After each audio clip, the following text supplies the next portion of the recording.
It's time for a reality check. We're here to deconstruct health and fitness trends and provide tangible advice so you can become 1% better with each choice starting today. Welcome back to Reality Check. We are your hosts, Jess and Jill, and today is episode 99 with Reality Check podcast. So we are continuing the lab series, and today we want to talk about insulin resistance and really just what it means, what leads to insulin resistance, what things can be correlated with that in terms of your health, your behaviors, just driving factors of insulin resistance. And then, of course, within this series, what we look for through a functional lab lens. And then, of course, we want to give you the suggestions and solutions and recommendations on how to address it, as insulin resistance, I think, often feels like a long-term life sentence situation. And I know a lot of women fear the, narrative around insulin resistance, and it's often tied to like stress and belly fat. And they're like, oh my gosh, how do I fix this? Right. And it's not always an overnight fix, but it is very simple. So again, it's not easy or quick, but it's simple, generally speaking, with how to address it. And, the things that we recommend or will recommend in this episode are, I'm sure you'll guess it, pretty similar to all of the other solutions and things that we recommend for the sake of your health through most of our episodes. So, and just like anything else, like if you got a label as I'm pre-diabetic, oh my gosh, or even diabetic. I had this conversation with a friend who also was a field client for a long time, where she's like, is it reversible? And I'm like, at what point does the medical community decide, okay, now it's official? This is an ongoing thing that grows and develops in your body. And then they have to put a marker on it to say, okay, it's really time to treat now, right? Because it's gotten worse and worse over the years. That does not mean it's a life sentence. That does not mean you can't do something about it to make your body thrive and operate from a healthy capacity. And yes, it becomes harder and harder and harder the less and less and less healthy you become to dig yourself out of that hole. But that doesn't mean just because you passed that official threshold and your doctor gave you that label that now you're doomed. Absolutely. So insulin itself, its job is to help move glucose and nutrients into your cells for storage and usage, right? For energy, when it comes to glucose. So essentially, I've always liked the analogy that I learned through so many mentorships when it comes to insulin resistance, where you think about Girl Scouts, right? Knocking on everyone's door, trying to sell their cookies. And I think cookies are obviously a good analogy, which is why I love this one. But they're knocking, and eventually you're like, oh my gosh, like I don't want any more cookies. Like I'm not interested. I don't want to answer the door. That is a good representation of insulin resistance, right? Where glucose is knocking or insulin's knocking, and the cell's like, no, thank you. I don't want any more cookies. So I think that always gives a good example of simply what insulin resistance is and how it happens at that physiological, biological level. But what I think often gets overlooked, and we'll talk about the symptoms that can be associated with insulin resistance once it's present for somebody. But insulin's job, so you have glucose, right? And it could be elevated, and insulin brings it down. And obviously we'll talk about diabetes and that variable. But over time, if there are things driving your glucose up in your lifestyle with your stress, whatever, and we'll talk about what those drivers are so you can recognize them yourself, eventually, insulin's like, I'm tired, right? The cells are resistant, and we're not getting the same response anymore to the inputs that are driving this negative change that we don't want to happen.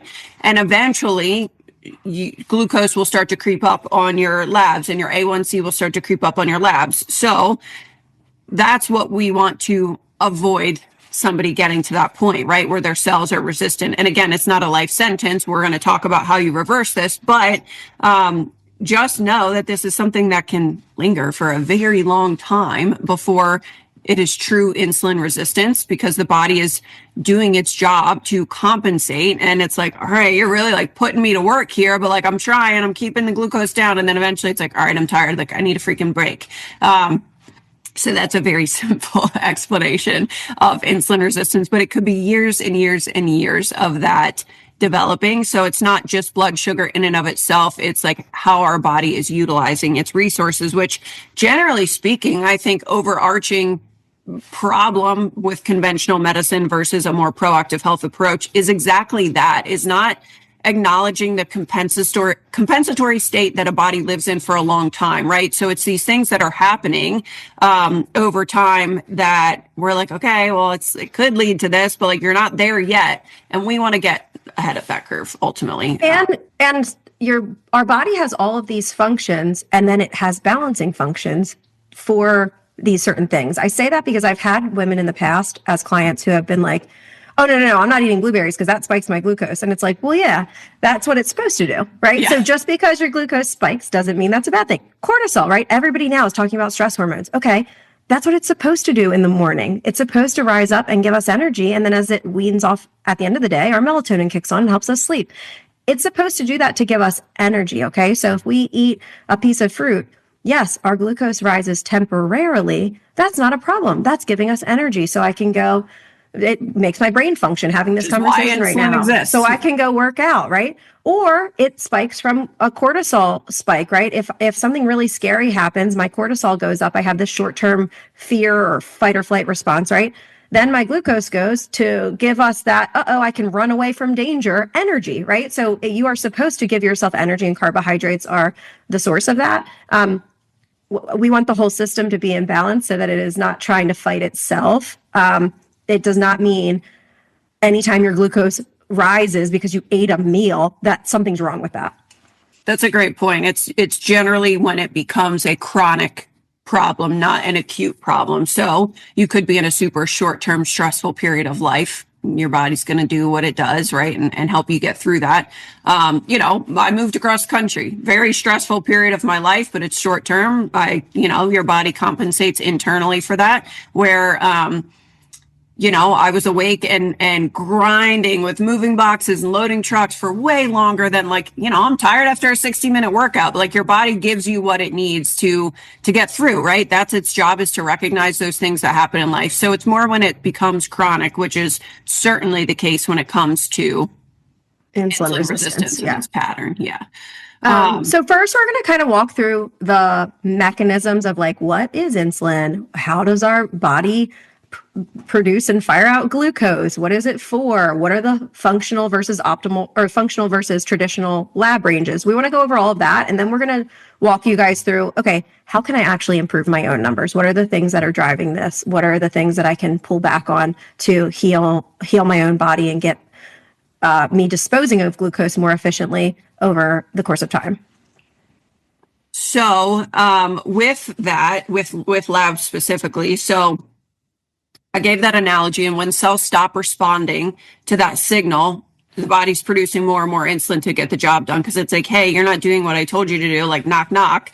But in that in-between stage, your glucose can still look normal on your labs, which means your A1C can still look normal on labs, because that's a 90-day average of your glucose. And then insulin is just working really hard behind the scenes, right? And then over time, that's when we'll start to see some of those patterns shift, where you have bigger blood sugar fluctuations. Post-meal, postprandial, your glucose is harder to regulate. If every year you see your insulin, if you ask your doctor to test your insulin, because a lot of times they only do fasting glucose, ask them to test your insulin and your A1C at every physical. If you see that your fasting insulin is rising every single year, but your glucose is great, your doctor might be like, nope, you're normal. Okay, well, that's a red flag to us that your pancreas is working extra hard to try to keep that glucose number down. So that actually is a metabolic, hey, there's something we can do here to make you more optimal. Yes.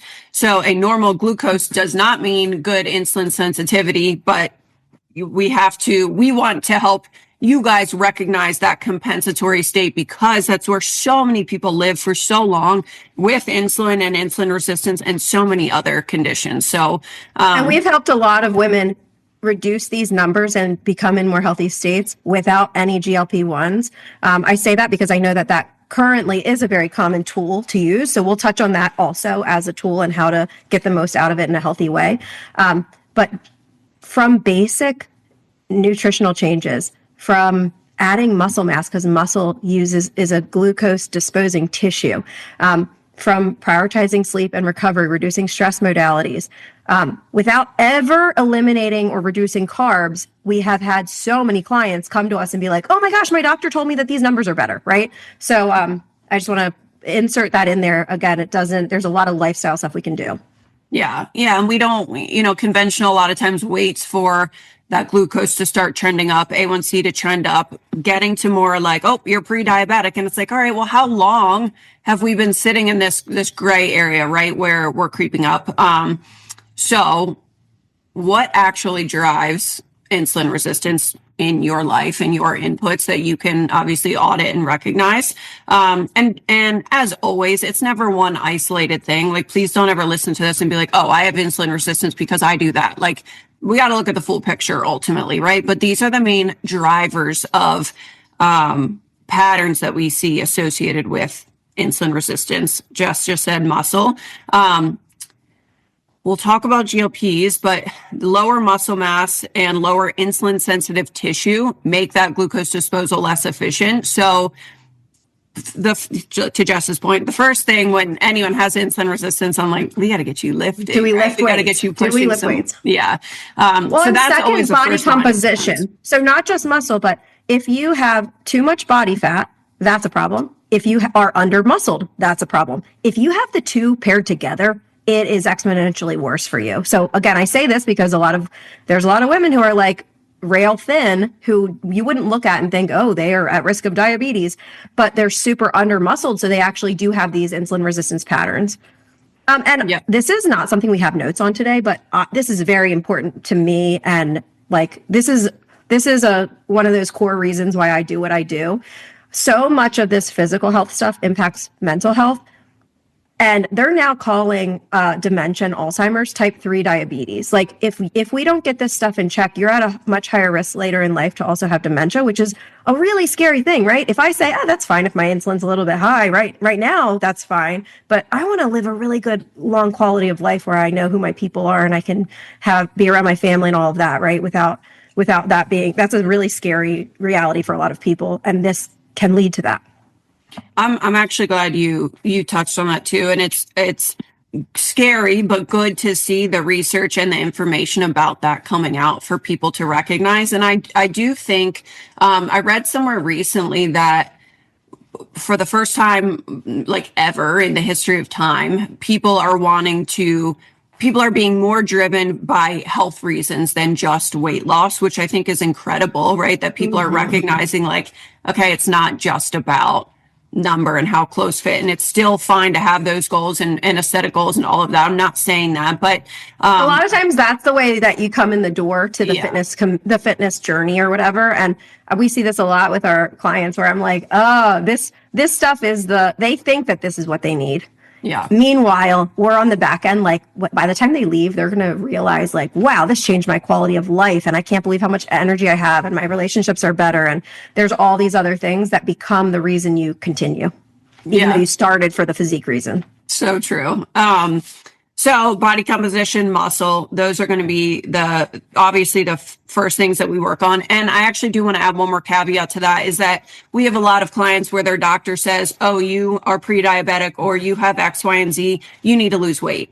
That's not helpful, right? So like, that's the other thing that we want to make sure that we hit on with this episode is like, we're saying, yes, too much body fat and not enough muscle are a main driver of this specific diagnosis. However, it's not what it starts with. It's not just lose weight, low carb. We're going to talk about all of that. So I just want to be clear that you're not like, okay, well, I'm overweight and I'm insulin resistant, so I need to lose weight. Like, that should not be your takeaway from this episode, just to be clear.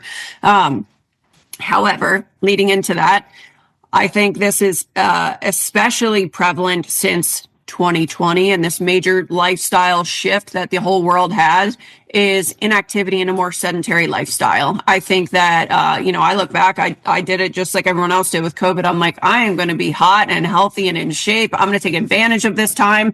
And it led to a very lazy period in my life, not to mention so much of the population now works from home and didn't previously. where it's creating these just a much higher likelihood of a sedentary day and way of living. And obviously that's pretty straightforward with less activity being higher body fat, less muscle, just worse handling of glucose with your body. And then sleep disruption. These next two kind of go hand in hand. So chronic stress is a huge one. Sleep is our biggest recovery tool when it comes to healing from stress. So sleep disruption now is more prevalent than ever. Not only is like, okay, let's just meet up for coffee, a norm for like teenagers, but also we have screens in our face 24/7. So our circadian rhythms are pretty jacked up. I had gestational diabetes. So I know I've talked about this on prior episodes, but I feel like it's important to talk about. I went to all of my appointments with the specialist and everything during my pregnancy. They ended up putting me, they wanted me to go on metformin. I chose insulin because it doesn't cross the blood-brain barrier or whatever for the baby, but, or the uterus barrier. And through everything I went through, I experimented as if I was a lab rat, like controlling single factors at a time. The entire time they were telling me like, oh, you should eat less sugar, this and that. And I'm like, guys, I'm not like a big sweet tooth type of person typically. But when I started actually tracking it, what would happen is my fasted glucose would spike when I had a shitty night's rest. So it was like the nights where if I had a lot of caffeine, I had a little one at home already while I was pregnant with my second. If I had a lot of caffeine that day and then I didn't get good sleep, the next morning it would spike. Okay, I'm in my pretty early, I guess, in my third trimester or late in my second trimester. I'm uncomfortable sleeping, right? The stress was driving this response. It was not the other way around with the food, even though immediately all I got in terms of recommendation was food related. Yeah, and I think that's generally the case. I think that you can have pretty ideal conditions, but if you are carrying high stress in whatever fashion, right? And I think I always say this, that stress isn't just, I feel stressed today and I'm overwhelmed and I have a lot of things going on in life. Stress can be on your body in a lot of different ways. But you can have really ideal conditions. And I think it's pretty typical, right? A lot of the women that we do work with are, but I'm eating healthy, but I work out, but I go to these classes, whatever, insert exercise thing 5 days a week. And if you're stressed and not sleeping, just like any level of circadian dysfunction or lack of regulation can absolutely drive this pattern. And then if you diet or over exercise on top of it, those are stressors, right? So we talked about this earlier. Just because your glucose spikes doesn't mean that's a bad thing. It's supposed to be like that, right? Exercise is a stressor. It's a good stressor. We should be able to adapt to it. However, if we're in a chronically rundown condition and then you try to add dieting and high intensity exercise 6 days a week, something like that on top of it, it can actually create more inflammation because we're not matching it with the recovery that is required for that person. And again, I don't want to make it overcomplicated, but like if you are concerned about this being an issue, number one, look at your sleep cycle, just because that is an easy way to support recovery in your body. It is so interesting too that, I understand it logically where women are like, okay, if this is a good thing, then if I do more of this good thing, I get more of the result. And it's definitely not the case. And a lot of the women that we work with, we're kind of tuning the dials, right? So like, you're going to get so much more for your body and for your health if you lift really heavy and really intentionally 3 days a week than if you go to classes 5 or 6 days a week and you're already a very high stress, work a lot of hours, mom, whatever it is, insert like normal life stressor. You're not giving yourself enough recovery. So you've now tipped the scale to not enough recovery and too much stress on your body. And again, in your head, you're like, but I'm doing these That's healthy, right? I'm doing healthy things, but yeah, the recovery part is also healthy. That's the part that you're missing in those cases. So yeah, the under eating and stress adaptation, I think that's important because again, somebody could look physically not overweight and still be dealing with this deep health problem. We kind of talked about diet pattern too. Like it's not only a carb problem. Carbs give us energy, but if we could, and we'll talk about ways to help, but like if I pair it with fiber and protein, my insulin's not going to, or my glucose is not going to spike as much, right? So there's lots of these things that we can do. The problem is more chronic inflammatory load on the system or chronic stress on the system. It's not the carb in itself. Yeah. And it's, just overconsumption. And remember, fiber is ideal, right? But fiber comes from what? Carbs, right? So like but from more nutrient dense whole food carbs, right? Versus just me eating a donut from Dunkin' Donuts. It's just a simple sugar. Like there's a difference in the type that you're eating. And I want to dive into that, but we're going to go back to this in terms of like meal pattern and timing and actually solutions for that. But ultimately, inflammation. So Jess kind of touched on this earlier, where if you just genuinely have too much body fat, that can obviously have inflammatory signaling is at play there when it comes to insulin doing its job effectively, right? And that can be from, and I see this all the time, and I was actually this person where my gut was an absolute train wreck. I had tons of food sensitivities and I bloated from water, right? Drinking water in the morning, it's like bloat. And then infections obviously can create an inflammatory environment, but my poor gut health and all of this inflammation that I had in my body, not to mention I was fasting too long unintentionally because I was air quotes busy. Well, I mean, I was, but I was just not being mindful, which can be a stressor on the body, which can elevate cortisol, which can then in turn increase glucose, right? So I was watching my glucose creep up, my A1C creep up, and my fasting insulin was going up. And I was like, shit, I got to get ahead of this.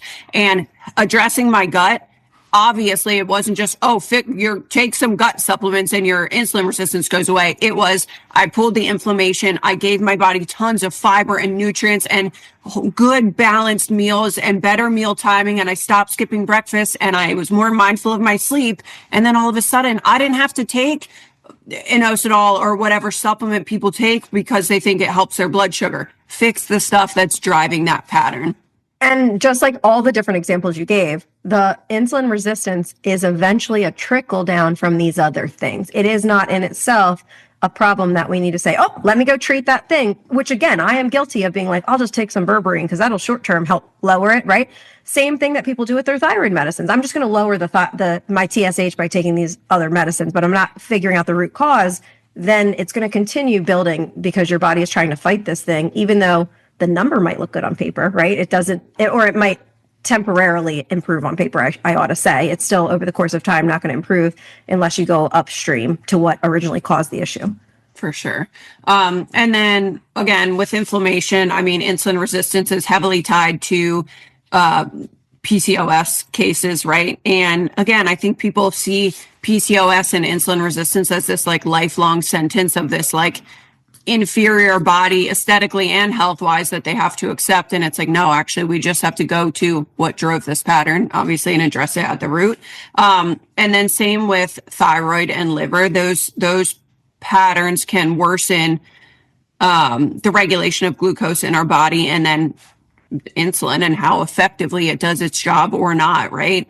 But if we have inflammation and these underlying patterns where metabolically we're not as healthy, then obviously we're going to see these numbers drift in the direction that we don't want. So again, to Jess's point, it's not like, I have to take this thing for better blood sugar or, metformin. And again, medications have a time and a place, but it's like, all right, metformin's cool, right? Like we want to make sure that we are mitigating anything that happens as a byproduct of being in a disease state, because at that point, we're driving down a path we don't want to drive down, right? So sometimes that can kind of pull the curtain back for us to see like, all right, what's going on? That'll take the edge off from symptoms, from critically elevated numbers, whatever the case is. But I don't want you to be on a medication forever if you don't have to. So it's like, why is your body not utilizing these resources effectively internally? Why is it not able to handle the energy that it has? And then we optimize, right? So that's really ultimately the goal. You kind of already touched on this next part about stress, stress and the glucose connection. Like we get stressed out, cortisol spikes, our liver releases glucose, then we respond by producing insulin. And this cycle just continues. But cortisol is saying, hey, we're stressed out. We might need energy to protect ourselves or to run from something or whatever the case may be. Put more sugar into the blood, right? So I say this again because we do work with so many women who eat very reasonably well, but then they see these other issues of energy crashes, cravings, higher fasted glucose. They feel inflamed. They feel like they're weight loss resistant. But it's a stress response, not necessarily, okay, I ate sugar response. Because when you hear the word blood sugar, you think, okay, I need to stop eating. It's about the food alone. Okay, let's talk about the actual numbers and like here's the different things that we look at because we talked about glucose, insulin, and A1C. Triglycerides and HDL we also tend to look at. So there's often a tie between cholesterol and insulin resistance. But then we can talk about some of the lab numbers. So like conventional medicine, we've talked about this in our prior episodes. They have these ranges that they look at from LabCorp. We have smaller ranges of not just what's normal, because most of America is obese and unhealthy and has some level of resistance, right? We want to look at what does an optimal range look like for these different things. Jill, do you want to go into okay, here's the specific numbers, or should we talk about like what does each thing mean and what does each thing do? Glucose, I mean, I think everyone is familiar with the term. So glucose is essentially the sugar in the blood, which serves as a source of fuel to the cells of the body. And it's regulated by insulin. So functional ranges are going to vary quite a bit. We tend to look for like 75 to 85 ultimately with ranges.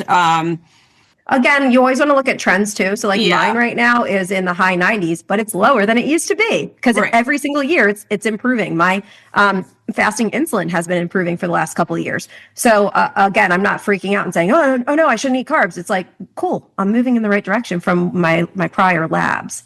And also you can look at too, post meal, right? So if a client is taking their blood sugar, we would generally do fasted. So like as soon as you wake up, how's your body, like what's your body state?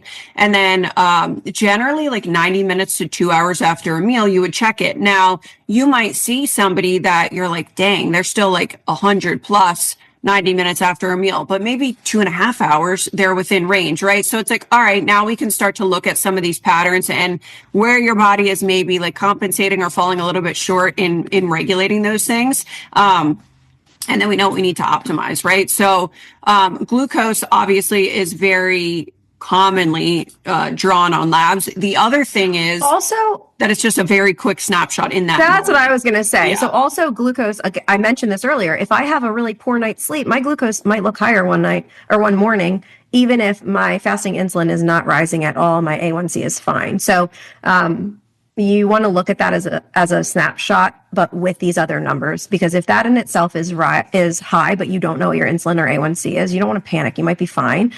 Same with triglycerides. So a lot of people freak out.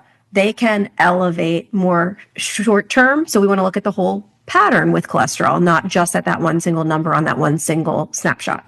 Right. And then hemoglobin A1C, which is, I mean, I think people are familiar with the term A1C. Wait, I don't think we talked about the numbers. Did we talk about functional ranges for insulin yet? No. So I was going to say with A1C that is just glucose over the course of time. Yeah. So it's the average amount of glucose in the blood over the last like 90 days or so. And it measures, I'll just say this, but it's not really needed for this part, but it's measuring the percentage of glycated hemoglobin within the blood, right? When it's measuring. So again, glucose is that snapshot. A1C is a more accurate depiction of like, how's your body actually doing, right? Because that's going to give us again, those averages of your glucose versus that one shitty night, maybe the night before you had to get your lab drawn. Our functional range, we look at, I mean, again, this can vary a little bit. Yeah, somewhere close to 5. So like 4.5 to 5.5%, but generally they'll say 5 to 5.4 is optimal. And then you don't want to creep up over that. And then 5.7 plus is where it'll kind of get flagged as like, oh, this is abnormal. So those I think are pretty typically drawn on a lab panel, but what isn't that I think is so incredibly important, and I don't know why it's not standard, is fasting insulin, because that is really going to give us that good idea. Because again, remember, if we're living in this compensatory state and your glucose is pretty normal and your A1C is pretty normal, maybe they're creeping up a little bit, but it's like, yeah, not flagged, but your fasting insulin is 10, okay, insulin is working really freaking hard and it's doing a good job at keeping those things in normal ranges now, but eventually it's going to give out, right? It's going to be like, I've had enough. So fasting insulin is, to me, like a critical marker to look at. Now, I want to see 5, like up to 5 typically as the max for fasting insulin. Some others will see that creep up, but again, that measures the level of the hormone insulin that's produced by the pancreas, which obviously again enables cells to uptake glucose. So 1 to 5 is pretty standard range. Again, some will say a little bit higher, but I think a lot of lab panels have a massive range, reference range for what's air quotes normal, like up to like 25, something crazy. And normal doesn't mean healthy. It means normal. And it's so frustrating to see that marker specifically have that large of a range. But again, they don't really even look at it in the first place because they just wait until you're pre-diabetic or diabetic based on your glucose and your A1C. And they're like, oh my God, you need treatment, right? You're diabetic. Where fasting insulin is one of the earliest signs that we can look at to address some of those things. So highly recommend, especially if it's a concern of yours or family history, or you're like, I know my lifestyle can be contributing to this. Ask them for fasting insulin. It really is not an unrealistic request by any means when it comes to just your general health management ultimately. Triglycerides are another I think underappreciated marker when a pattern. So we're looking at these all together. We're not just looking at this number in isolation. Yeah. Continue. Yeah. So higher triglycerides can go hand in hand with insulin resistance and just poor carb handling, fatty liver or liver congestion type of patterns, and higher cardiometabolic risk. Now, there is a lot of I'm not sure what word I'm looking for, discrepancy, I guess, when it comes to, again, air quotes, normal cholesterol and triglyceride levels based on healthy individuals. But with triglycerides specifically, we are looking at, what do I have? I don't have this one memorized. Like 70 to 90-ish? Yeah, I think, yes. Yeah, 70 to 90, 70 to 80 is a little bit tighter of a range. That's the one that we have on our, like our panel internally with clients. So triglycerides is one, and then your HDL is another cholesterol marker that we look at, but then also the ratio of those two to each other. So a higher triglyceride to HDL ratio can actually point to just higher metabolic risk, right? Even when other markers look reasonable, but specifically towards insulin resistance, obviously. And then some inflammatory markers are helpful too. So like we run CRP, C-reactive protein, for anybody who gets a blood panel through us, just because it shows systemic inflammation, which again, oftentimes this can be a trickle down from systemic inflammation. Mm-hmm. Uric acid is another one that I don't think is very standard at all. Honestly, we don't even order on everybody, but uric acid is essentially a waste product excreted from your body, but it's also an inflammatory marker that can correlate with metabolic dysfunction, insulin resistance, inflammation, just poor handling of things. And the uric acid would be like 3 to 5.5 would be a good range. And then again, the triglycerides, 70 to 80, 70 to 90 is still fair. HDL would be, again, these are like very general functional ranges, but 55 to 85 for HDL. And then the triglyceride to HDL ratio, you don't want to see over 2. That's kind of the functional marker range that we're looking at. And then again, liver markers are always incredibly helpful to see and correlate when it comes to insulin resistance, because if there's flags when it comes to liver being congested or whatever the case is, right? Fatty liver, anything along those lines, an overburdened liver is going to play a big role in glucose regulation, and how good. And I feel like liver congestion is very much like a not colloquial. It's like a term that is like a layman's term that I feel is easily digestible for people to understand. Yes. But it's really just like your liver is not firing on all cylinders. It's not operating as efficiently as it could be to get toxic shit out of your body. Yes. Love that. Okay, so we did fasting glucose, fasting insulin, A1C, triglycerides, HDL. We got the ranges for all of those, that triglyceride to HDL ratio. CRP, did we talk about CRP? We just want to Yeah, see we on the talked about that a blood. little bit. Okay. Yeah. Yeah, we don't really want to see that. Yeah, we don't want to see that present on labs at all. And then I had this as like a caveat. Again, I think sometimes we work with clients who are like, oh my gosh, I have that. I have this problem. I have that problem. So I want to say there's a couple things that we see happen that are not true insulin resistance, but your blood glucose could be high. So we already talked about like, hey, blood glucose in itself is just a snapshot. But also, there are some super healthy people who have what's called dawn phenomenon, where their cortisol just spikes too early in the morning before the sun actually rises. So this is something I know about from personal experience because the specialists had me test this. They had me wake up in the middle of the night and check my glucose at different times to see, is it raised all the time, or was it actually really low and it got so low that your body, as a response, said, we better jack it up at 3 a.m. or at 4 a.m. or whatever. If all of these other numbers are healthy, if you have a perfectly healthy post-meal glucose response, but you do have just that fasted number high, that might be something that you want to test and pay attention to, because it doesn't mean that you are inherently unhealthy or that you're going down a bad path lifestyle-wise. The second thing, and I think I've misunderstood this in the past, where I'm like thinking that you could develop insulin resistance, but our body adapts. Just like with anything else, our body adapts to the inputs we give it. I have had challenges with clients who have been long-term keto or like have cut out carbs completely, and then they start, where their body just down regulates glucose handling, where it seems like they have more responses when they start to add it back in because they haven't had it in so long. Again, this is not like true insulin resistance. It's like okay, no shit, your glucose spiked. Your body isn't used to having any carbs. So as soon as you have it, it's like, yay, give this girl energy, right? So again, that's not like oh no, I can't eat carbs anymore because it spiked. It's like, no, keep introducing whole food carbs, pair them with proteins and fibers, eat fruits and vegetables and stuff, and then start to eat rice, and then start to eat potatoes, and then, right? Like, and eventually your body is going to adapt back to be able to process them well again.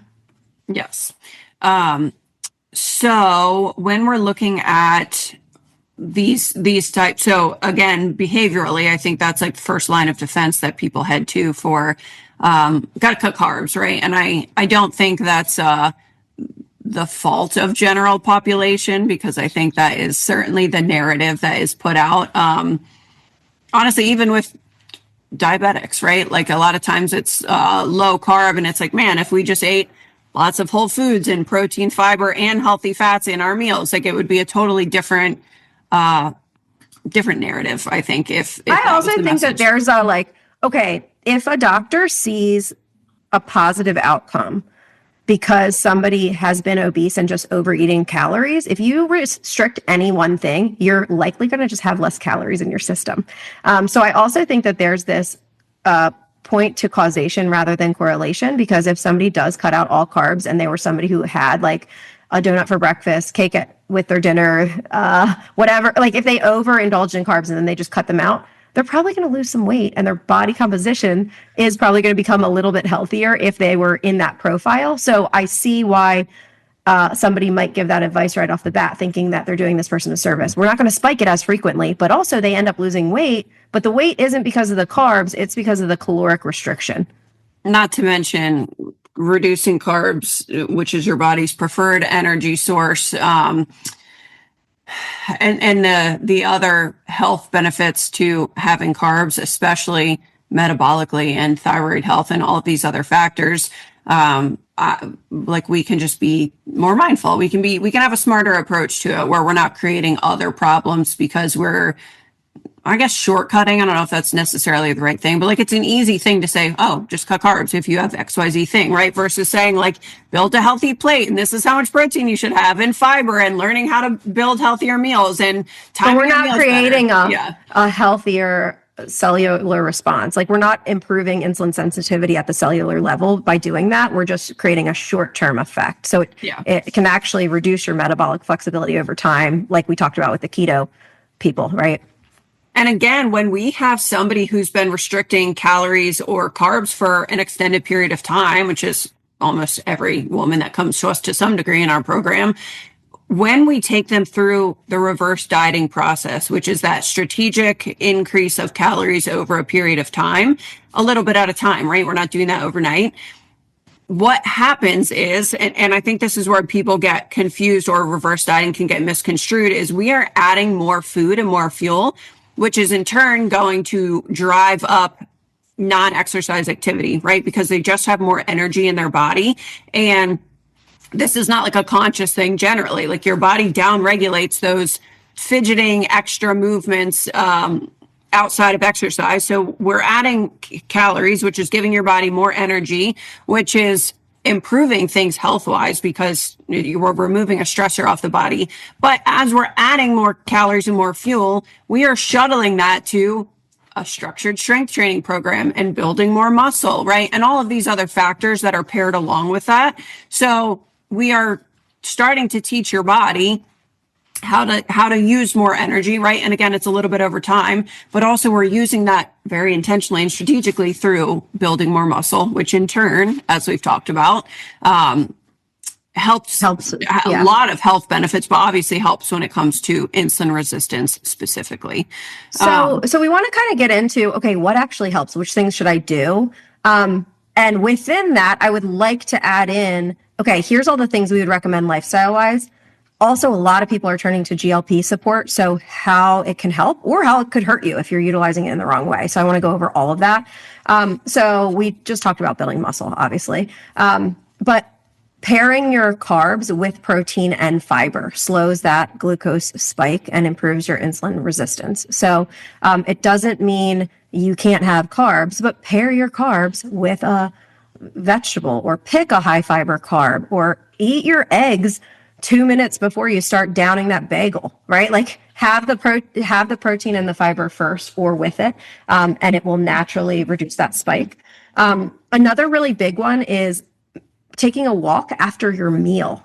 So post-meal walks can really reduce that spike as well. And I think that that's something I was never taught that at the hospital through like the OB diabetes division, whoever they sent me to there, right? Like they never gave me that tip, but I learned that through researching it on my own. So walking after meals is really good. It shuttles glucose into the muscle, just like how we're talking about physical activity and building muscle is really healthy. Muscle is a glucose disposing tissue. We already talked about this quite a bit, but prioritizing sleep and reducing stress, so supporting recovery. And then if you struggle with sleep, again, I'm giving this example of, I was pregnant, I was uncomfortable, I couldn't turn on my side without waking up. If you're doing everything in your power to optimize sleep and you're still struggling, the next best thing would be to regulate your nervous system during the day. So wake up and have sunlight. Find 2 minutes here and there to do some deep breath work where you exhale longer than you inhale. That sends our parasympathetic nervous system a signal saying, I can relax. I don't have to pump cortisol all the time. And then this kind of goes hand in hand with the fiber bit, but like whole foods over hyper palatable, hyper processed foods, right? Anytime you have more whole foods, you're going to get more nutrients, more fiber. We're going to be able to handle these things better and reduce the inflammatory load and improve signaling of all these different systems. Yeah, I think that's a good, just a little addition to that. Like a lot of times when something is lacking, a function is lacking in our body, it is because it's lacking the nutrients that it needs to operate effectively, right? We don't drive our car down the street with no gas and no oil and think, why isn't my car running effectively, right? Like it needs those things to run and function effectively for you. It's the same thing, right? So if we don't have the raw material and resources that we need for those processes to happen, then we're going to be like, well, I don't know why my thyroid's doing this. I don't know why this is happening. I don't know why I have this condition all of a sudden. More whole foods and more of those nutrients and filling those gaps. Like vitamins and things are there and designed, and supplements are designed to supplement a healthy, well-rounded diet. What's happened with the standard American diet is we have so many large gaps to fill, not to mention so many women just generally undereat. So even if they make healthy choices, they're still not getting enough of the raw material that their body needs to function optimally. that's your best bet, is to have a diet that is filled with variety and tons of colors. And again, balanced meals. Like, I cannot possibly stress that enough, that just doing that, if you just start lifting weights and eating more colors and whole foods in your diet, genuinely most of your health problems will disappear over time magically. Right? Love how that happens. So that's the biggest one.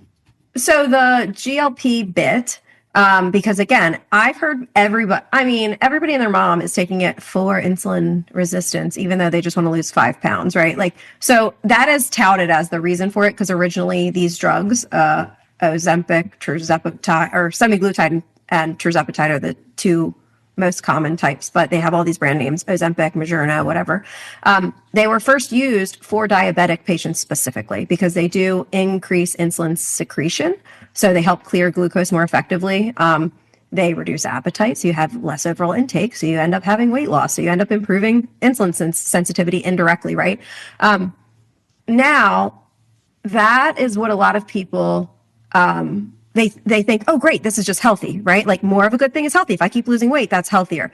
Where it can actually hurt is if it becomes a thing where you're losing muscle at a disproportionate rate. So at the end of the day, again, if you choose to use any of these peptides as a tool, lifting is a non-negotiable. And if you are not already in a healthy exercise regimen prior to starting, likely your energy is going to be more depleted because you're eating less. You're going to be less motivated to work out. Get that foundation of lifting regularly down before you start, so that you don't lose muscle. Second, you're under eating, you're under fueling. A lot of times if your appetite is suppressed, you're certainly not going to be like, yay, I'm craving chicken, right? Like, you're not craving protein. You need protein plus strength training if you want to preserve muscle while in a deficit, period. Any severe deficit, if you cut calories a lot, you are at a risk of losing muscle mass. So to fight that, you want to hold on to as much muscle as you possibly can by eating a lot of protein and lifting weights. If you do not do those two things, you may lose body fat, you may look thinner. However, over the course of time, if that muscle to fat ratio continues to decrease in the muscle side, you can become less and less metabolically healthy, even though you look like a smaller version of yourself. So as the scale goes down, your body fat percentage can go up in these cases, which obviously even though you're lighter, like, horrible, I'm not a big math person, so I'm not going to give you an example, right? But like, if I had, maybe I will, I'll try. But like, if I had somebody who gained 5 pounds of muscle and lost 5 pounds of fat, and they end up at the exact same weight, they would actually be healthier than the person who just lost the 5 pounds of fat, even though they look 5 pounds lighter on the scale and the other person doesn't. That muscle to fat ratio really, really matters. Yes. And I want to talk too about like symptoms that tend to correlate with insulin resistance. And again, I'll give the disclaimer that if you're like, I have 5 of these, that doesn't automatically mean you have insulin resistance, right? But these are the things that you can look for and recognize. And if you do, 1, you can go get blood work and confirm it. Again, make sure you get fasting insulin. And 2, you can start making the changes that we recommend at any point in this episode if you feel like you have wiggle room there to improve. But you might see fatigue after meals. So I know that was like the biggest one that I felt was as soon as I would eat, no matter what I ate, Jill was ready for a nap after her meals. Needing any type of like energy boost or caffeine to recover from more carb heavy meals specifically. So if you sugar cravings, like crashing, I felt like it was what came first, because now I'm starting to have sugar cravings, and I've never had a sweet tooth before, but it's like my body is seeking that next little hit. Yeah. The blood sugar instability can lead to brain fog after meals, energy crashes, literally like physical shakiness, headache, irritability if meals are delayed for whatever reason.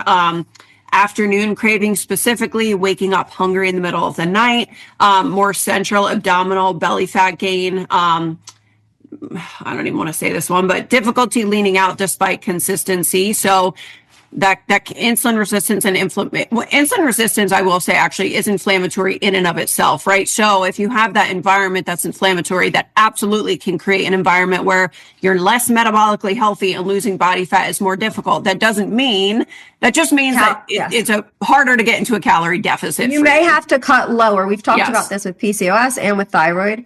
you may have to cut lower than somebody who didn't have that underlying inflammatory environment to see results. But at the end of the day, if you're in a deficit, you will see results. You just might have to go uncomfortably low. Yeah. You might see PCOS-like symptoms. So just obviously there's a very common correlation there. Skin changes or skin tags. And then again, more like fluid retention, higher inflammatory feeling in your body. Been there. And again, you don't need all of those symptoms. You might have a couple of those symptoms and still not have insulin resistance, but now you know on a blood panel, and especially historically and moving forward, you can kind of compare and correlate and look for some of those trends to get ahead of it if you feel like you're going in that direction. And then I want to touch on this for our clients who are listening. Oftentimes we will work upstream. So if we see that something is going on, whether it's thyroid issues or insulin resistance, or maybe we have done a GI map and we see some wild gut stuff going on.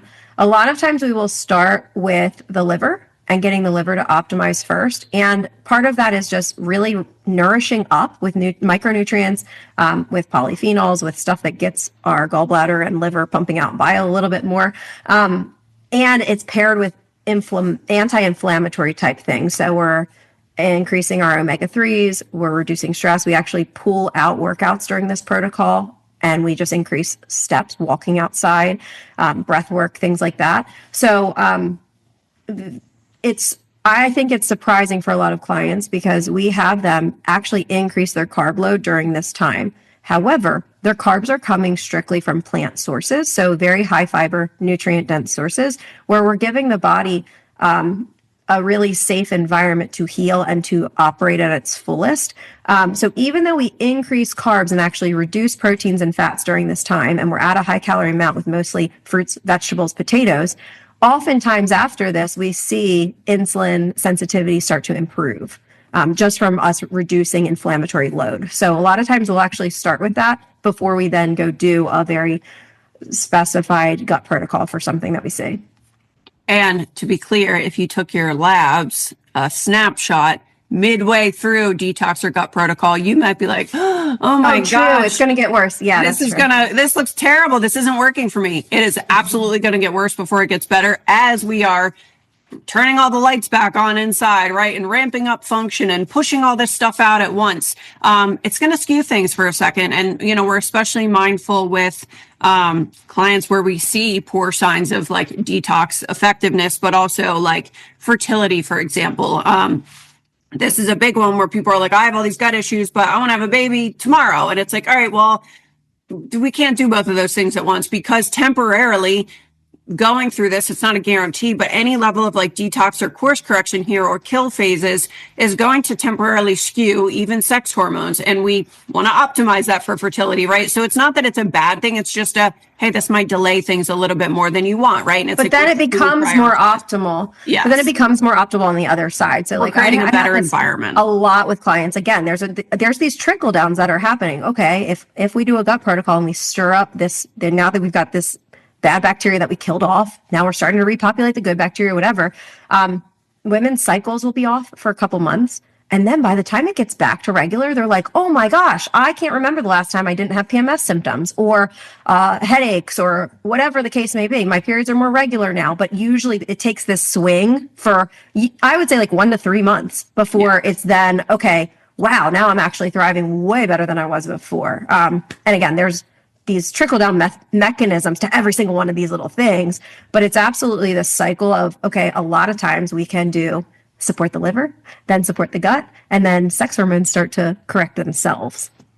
Yeah, absolutely. So overall, reducing that inflammatory load on the front end, which, again, some clients could just improve their meals and do X, Y, and Z, right? Optimize strength training, add recovery. And that's always going to be the simplest way to do things. But with the way that we help clients, a lot of times they've tried protocols and they feel like they've been working hard and labs can give them that clarity and that answer. So, for me, I'm like, okay, if you're willing to and open to doing it this way, if we reduce the inflammatory load on the front end, meaning liver to everything Jess talked about, optimizing the gut because that's huge, reducing that ultra processed food load. And it's so interesting whenever we take clients through this, it's very demanding in a sense of it's not convenience foods that a lot of people tend to lean on, right? So they end up feeling so good that I think it naturally improves their way of thinking about food and the way that they eat and approach their meals, because they're like, oh my gosh, I feel so good eating like this. They start to want to include more whole foods after the protocol just because they feel that. And again, it's a good test run. Yeah. I don't like the idea of diets because I think people go hardcore all or nothing, but like the Whole30 diet, I actually used to use that as a tool for clients when they have already seen through a build, a cut, they're kind of maintaining. I would say, hey, can we add another tool to your toolbox? Let's just do whole foods only for a whole month so that you can learn how to eat this way, how to cook this way, whatever. And that often happened where they were like, this is wild. My sleep is so much better. Yeah. And then they would end up, okay, hey, you can reintroduce the other stuff. This is not, you need to keep stuff out forever, but now you know how to prepare it. Now, you know, it's a challenge. It's a new challenge when you're learning any new skill. And it's a skill to learn how to cook like that, to find swaps and all of that sort of stuff. And remember, we're feeding the metabolism up, right? So like what I think is wrong a lot of times with, I mean, Whole30, I guess, could be lumped into that, but any detoxes, if you use the word they detox, tend to be lower calorie. People think, oh, a juice cleanse, or, oh, I'm just going to. Or that it's for weight loss. Right. No, when we're talking about a detox, we're giving specific nutrients that support phase 1 and phase 2 liver detox. So we're shipping the stuff out, like we're getting the bile to go out, and then we're packaging it up so that you're pooping it out regularly. And we are doing this at high calories because we're removing as many stressors as possible. So super, super nutrient dense, but also high calories, because we don't want to send that stressor of, okay, I'm in a diet. It's just an elimination. This is not just an elimination diet, the way that we're referring to how we run these. And again, this flush protocol that we take clients through, 50 to 60 grams of fiber a day, which you might be like, oh my God, no way, right? But everything else that we're doing is allowing your body to utilize and push these things through more effectively. So reducing the ultra processed foods, again, improving liver function and clearance if and where needed. Poor sleep, high stress, obviously nervous system regulation is a big piece of that puzzle. And then improving omega-3 intake, which I think is a major flaw in standard American diet and society. And just for anti-inflammatory effects in general. Yeah. So it's helping mitigate that, but the standard American diet is more seed oils and processed foods. And again, this is like the nuance that I think is very important to note, that I'm not anti seed oils. I just think that it's so heavily promoted and used in eating out at restaurants, right? Like dining out, fast food, processed food choices, that we're not, omega-6s are inflammatory, which is good. We need some of that in our body, right? But we just need the right ratio of omega-3 to omega-6, and we're not getting enough omega-3. Now, I think everybody should be on a good quality fish oil with a good EPA DHA ratio. However, you can get omega-3 from your foods and eat in a more anti-inflammatory way, where you don't need to necessarily supplement with it, because if we're pulling out more of the inflammatory processed stuff and lowering the omega-6, then we course correct the ratio, right? But it's a great thing that you can add on ultimately to your approach. Key takeaways are that insulin resistance is often present for a long time before any diagnosis, because your body can really compensate for years before that scale tips. So in order to improve it, start with sleep, start with rest, start with adding muscle and adding whole foods. And then if you think that you need more, go with the labs that we just talked about, not just your fasted glucose that your doctor orders at your physical.